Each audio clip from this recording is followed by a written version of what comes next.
ஒரு ஃபார்மர் தினமும் அவருடைய வீட்டுக்கு ஆப்போசிட்ல இருக்க ரிவருக்கு இந்த மாதிரி குச்சி மாதிரி இமேஜினேஷன் பண்ணிக்கோங்க. குச்சி மாதிரி இருக்கும் தோல் பட்டையில், கீழே 2 பக்கமும் 2 பானை இருக்கும். அதை எடுத்துட்டு தினமும் காலையில் போயிட்டு எதுப்புற இருக்க ஆத்தங்கரையில் தண்ணியை பிடிச்சிட்டு வீட்டுக்கு வந்து அவருடைய டெய்லி ரொட்டீனை ஃபாலோ பண்ணிக்கிட்டே இருப்பார்.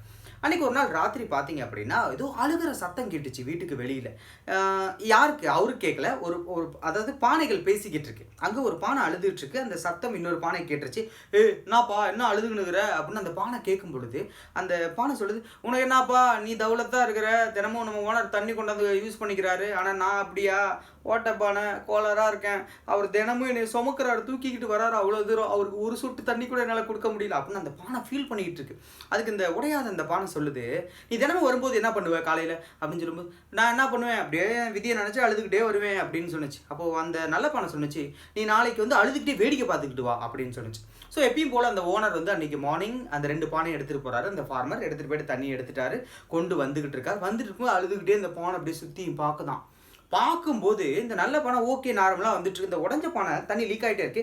அந்த சைடு ஃபுல்லாக அவர் விதைச்சிருக்காரு, பூவும் காயும் அப்படியே என்ன சொல்கிறது, பூத்து குலுங்குது அந்த சைடு ஃபுல்லாக. ஏன்னா அந்த பானை தினமும் அந்த உடஞ்ச பானை அவர் பிளான் என்னன்னா தண்ணி தனியாக விட முடியாது, இது ஒரு சைடாக இருக்குது, அங்கேருந்து தண்ணி கொஞ்சம் தூக்கிட்டு வரும்போது இது பாடு சொட்டு நீர் பாசன மாதிரி தினமும் காலையில் விட்டுட்டு வந்துடுவார் போல இருக்கு விதையை விதைச்சி.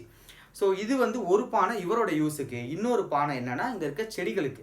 ஸோ இதுதான் அவர் பிளான் பண்ணது. இப்போது ரிசல்ட்லாம் வரப்போகுது, 10th 12th actually CBSE NEET exam result எல்லாமே இப்போது வரப்போகுது.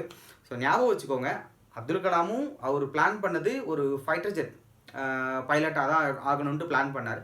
அவர் விங்ஸ் ஆஃப் ஏரில் இருக்கும். ஆனால் பார்த்தீங்க அப்படின்னா ரியாலிட்டி அவர் வேற ஒரு இடத்துக்கு பிளான் பண்ணுச்சு. நம்மெல்லாம் வந்து மீட் பண்ணுற மாதிரி ஒரு பெரிய இடத்துக்கு பிளான் பண்ணுச்சு.